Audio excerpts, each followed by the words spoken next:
नमस्कार दोस्तों, जय हिंद। पश्चिम बंगाल में इस वक्त जो कुछ हो रहा है, जिस प्रकार ईडी की टीम पर वहां अटैक किया गया, वो वाकई बहुत ही एक गंभीर मामला है। और अगर मैं ये कहूं कि ये सीधे-सीधे ममता बनर्जी के शासन ने केंद्रीय गृह मंत्री अमित शाह को ललकारा है। केंद्रीय गृह मंत्री अमित शाह को न सिर्फ ललकारा है, उनको चुनौती दी है, उनको ओपन चैलेंज दिया है कि हम पश्चिम बंगाल में कुछ भी करें, आपको हमारे बीच में पड़ने की जरूरत नहीं है। हम चाहे यहाँ पर हिंसा करवाएं, लोगों को मरवाएं, हमले करवाएं, दुर्गा पूजा पर आगजनी करवाएं, करप्शन करें, भ्रष्टाचार करें, लेकिन आपकी एजेंसी सीबीआई या ईडी या इनकम टैक्स विभाग अगर हमारे यहाँ कोई एक्शन लेने आएगा तो उसका हश्र वही होगा जो कल ईडी की टीम का हुआ। क्या हुआ? ईडी की टीम पर लाठी डंडे और पत्थरों की बारिश की गई, जिससे कईयों के सिर फूट गए, घायल हुए लोग, सुरक्षाकर्मी घायल हुए, अर्धसैनिक बलों के जवान थे उसमें, वो भी घायल हुए। ये शेख शाहजहां जो टीएमसी का एक नेता है, वो नगर पालिका का अध्यक्ष भी है, रहा है या है अभी पता नहीं मुझे, लेकिन ये उसके उकसावे पर हुआ। और उस शाहजहां शेख के बारे में जो पता लगा है कि वो दबंग किस्म का नेता है, जो मत्स्य पालन बड़े पैमाने पर करता है। और मामूली आदमी था, पहले एक ठेकेदारी करता था, लेकिन धीरे धीरे वो पहले सीपीआई के संपर्क में आया, उसके बाद वो टीएमसी के संपर्क में आया, और फिर तो वो दबंग बन गया। और फिर उसको किसी की मतलब परवाह नहीं है। ममता बनर्जी का हाथ जाहिर है उसके सिर पर है। तो ये जो ईडी पर अटैक हुआ है, ये उसी ने करवाया है। और उसको किसकी सरपरस्ती है? ममता बनर्जी की। याद कीजिए, जब 2021 में पश्चिम बंगाल में चुनाव के परिणाम आए थे, उस वक्त कितने बड़े पैमाने पर राज्य में हिंसा हुई थी। उस वक्त ये तक हो रहा था कि वहां जो हिंदू इलाके थे, जहां हिंदू लोग रहा करते थे, उनमें असुरक्षा का वातावरण वातावरण पैदा हो गया। उनके घरों के आगे टीएमसी के झंडे लगा दिए गए, उनको घरों से नहीं निकलने दिया गया। जब वो निकलते थे तो उन पर हमले किए जाते थे। पश्चिम बंगाल एक प्रकार से, अगर मैं गलत न कहूं, तो वो भारत में एक बनाना रिपब्लिक की तरह बिहेव कर रहा है। बनाना रिपब्लिक उसे कहते हैं दुनिया में, जो जहां कानून का कोई अमल नहीं होता, कानून का कोई दखल नहीं होता, वहां अपनी चौधराहट चलती है। लोगों को चाहे जैसे मारो, लटकाओ, पीटो, कोई पूछने वाला नहीं होता। वहां कानून नाम की कोई चीज नहीं होती। यही पश्चिम बंगाल में इस वक्त हो रहा है। पश्चिम बंगाल के जो हालात हैं, वो इस वक्त राष्ट्रपति शासन के लायक हैं, पूरी तरह से। पहले भी थे, यानी ये 2021 में चुनाव परिणाम आए थे, ममता बनर्जी जीती थी। उसके बाद से इतने हौसले बुलंद हुए टीएमसी के गुंडों के कि उन्होंने लोगों पर हमले शुरू किए और हिंदू समुदाय को निशाना बनाना शुरू किया।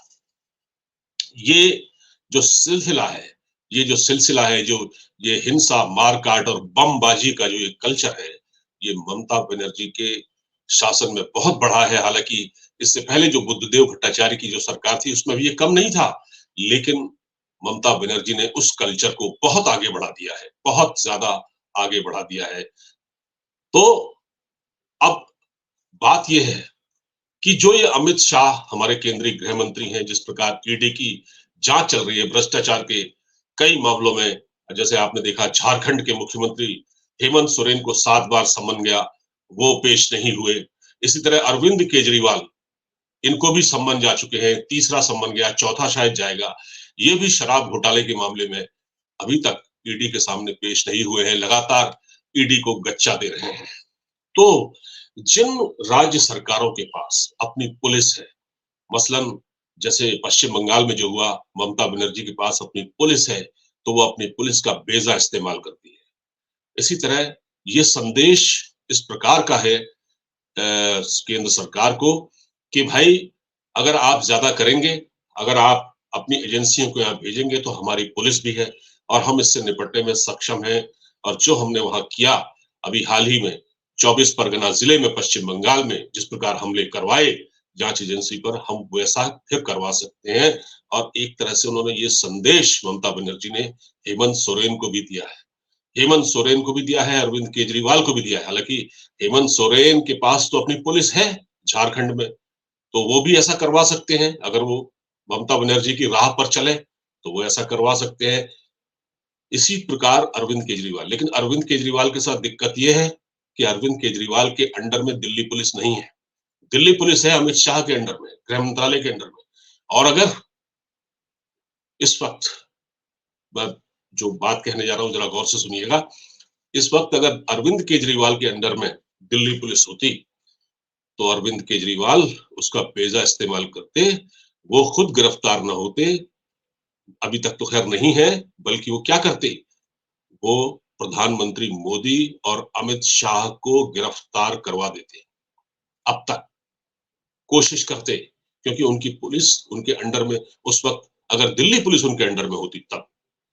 ये गनीमत है कि अरविंद केजरीवाल के अंडर में दिल्ली पुलिस नहीं है। पंजाब में भी आप सोचिए, पंजाब में भी जहां इनकी सरकार है आम आदमी पार्टी की, भगवंत मान के अंडर में है पंजाब पुलिस। इतने करप्शन के चार्जेस हैं भगवंत मान की सरकार के खिलाफ, उनके एमएलएस के खिलाफ, कि अगर कल को ईडी की टीम या सीबीआई की टीम उनके वहां जांच करने जाती है तो उन पर भी हमले हो सकते हैं। और राज्य पुलिस कोई प्रोटेक्शन नहीं देगी किसको, ईडी की टीम को, जिस प्रकार ममता बनर्जी ने नहीं दिया। होना ये चाहिए जब कोई जांच एजेंसी आपके स्टेट में जाती है पूछताछ करने के लिए, तो पुलिस प्रोटेक्शन सरकार की ओर से, राज्य सरकार की ओर से दिया जाता है। तो ये जो राशन घोटाला हुआ है पश्चिम बंगाल में, मैं थोड़ा बता दूं इस बारे में।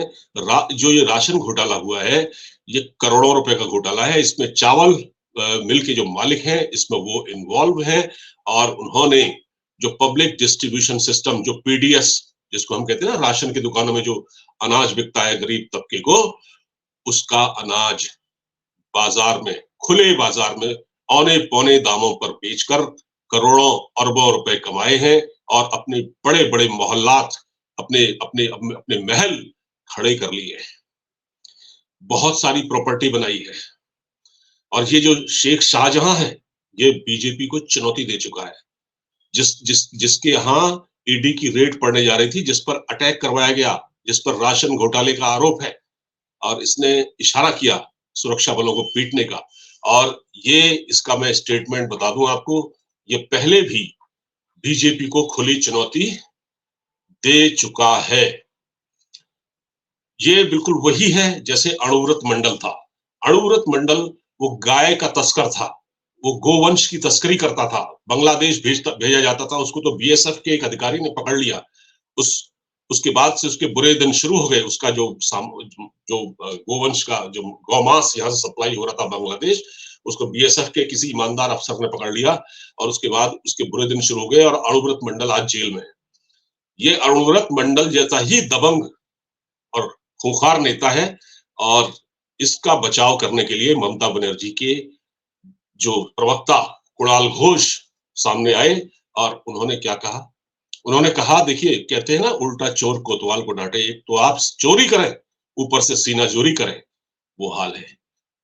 तो कुणाल घोष क्या फरमाते हैं, वो कहते हैं कि हमारे लोगों को उकसाया गया, अगर हमारे लोगों को उकसाया जाएगा तो फिर यही रिएक्शन देखने को मिलेगा। आप देखिए कितने हौसले बढ़े हुए हैं। ये खुलेआम अमित शाह और नरेंद्र मोदी की सरकार को चुनौती है कि भाई साहब, आप लोग अपनी एजेंसी का ये हश्र न कराएं। मैं कहना चाहता हूं मोदी जी से और अमित शाह से, इस एजेंसी को ताकत दें, इसको और मजबूत बनाएं, इनके हाथ मजबूत करें। और जब भी कहीं ये रेड डालने जाते हैं भ्रष्ट लोगों के घर में, भ्रष्ट नेताओं के घर में, तो इनके साथ पूरी सुरक्षा होनी चाहिए। ये अफसर अगर इसी तरह पिटेंगे, ये जलील होंगे, तो इनका मोरल डाउन होगा और ये नहीं होना चाहिए। ये बहुत शॉकिंग है अपने आप में जिस प्रकार की ये घटना हुई है। ये जो शेख शाहजहां है, जो दबंग नेता है टीएमसी का, उसने बीजेपी को क्या कहा? बीजेपी वाले और सीबीआई वाले और ईडी वाले उसको छू नहीं पाएंगे, उसका बाल बांका नहीं कर सकते, उनका वो बाल भी नहीं छू सकते। और वो कहता है एक सभा में कि मैं ऊपर वाले से कहता हूं कि मुझे गुस्सा ना आए, नहीं तो वो बीजेपी नेताओं और कार्यकर्ताओं के दांत तोड़ देंगे। शेख शाहजहां ने खुले तौर पर धमकी दी थी कि 2024 के बाद वो बीजेपी कार्यकर्ताओं को मार डालेंगे और उनके शरीर की खाल उधेड़ कर रख देंगे। ये शेख शाहजहां ने कहा। शेख शाहजहां में भी ममता बनर्जी के पालतू गुर्गे अणुव्रत मंडल के सारे गुण मौजूद हैं जो अणुव्रत मंडल में है। तो ये खुली धमकी है भारतीय जनता पार्टी की मोदी सरकार को कि भाई ये आप देख लें कि अगर आपकी एजेंसी कहीं जाती है, देखो ये तो खुले तौर पर इन्होंने कह दिया है। ये जो पहली बार थोड़ी हो रहा है। भाई आप याद कीजिए, मैं आपको बता दूं, साल 2019 की बात है, जब सीबीआई की टीम शारदा चिटफंड घोटाले की जांच करने के लिए पश्चिम बंगाल गई थी कोलकाता में, तो सीबीआई की टीम को कमरे में बंद कर दिया गया था। ये जो राजीव कुमार थे पुलिस महानिरीक्षक, इनसे पूछताछ होनी थी। इस राजीव कुमार जो कि उस वक्त पश्चिम बंगाल के पुलिस महानिरीक्षक थे, उनसे पूछताछ होनी थी। और उनको जब सीबीआई की टीम वहां पहुंची, तो आप ये देखिए ममता बनर्जी के पुलिस ने उनको ही हिरासत में ले लिया, सीबीआई की टीम को। आप देखिए ममता बनर्जी इस जांच के खिलाफ, यानी सीबीआई की इस एक्शन के खिलाफ रात भर धरने पर बैठी रही, पूरी नौटंकी की उन्होंने। तो ये आप देखिए कि क्या तरीका है ममता बनर्जी का, खुली गुंडई, खुली छूट। मतलब वो ये कहती है अगर सीबीआई की टीम हमारे वहां आएगी, ईडी की टीम आएगी तो हम मारेंगे, आप जो करना है आपको कर लो, आप मेरा कुछ नहीं उखाड़ सकते। ये ममता बनर्जी ने संदेश दे दिया है अमित शाह को, क्योंकि ये ईडी अमित शाह के अंडर में है। अब अमित शाह जी को ये देखना है कि वो इस चैलेंज को कैसे लेते हैं, और अगर नहीं लेंगे तो फिर जांच एजेंसियां इसी तरह जलीलो ख्वार होंगी, पिटेंगी। तो इसको बचाइए, इनकी क्रेडिबिलिटी बने रहने दीजिए, और जब ये कहीं रेड मारने जाए तो इनके साथ पर्याप्त सुरक्षा बल होने चाहिए। अमित शाह जी, यही आपसे अनुरोध है। दोस्तों फिलहाल इस वीडियो में इतना ही। अब इसको शेयर कीजिएगा, हमें इजाजत दीजिए। नमस्कार, जय हिंद।